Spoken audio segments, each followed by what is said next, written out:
In Oshkosh temporarily closed now after a kitchen fire yesterday afternoon.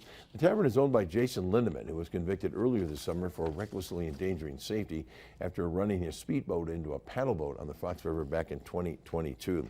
Action 2 News reached out to the restaurant over the phone. They said the closing is not connected to that conviction. The Oshkosh Fire Department did confirm that there was a fire at the tavern yesterday shortly after 3 in the afternoon. An update posted to the business's Facebook page. Lindeman says the new grill is being ordered and will be installed immediately when it arrives. It is still unclear when the tavern will reopen to the public.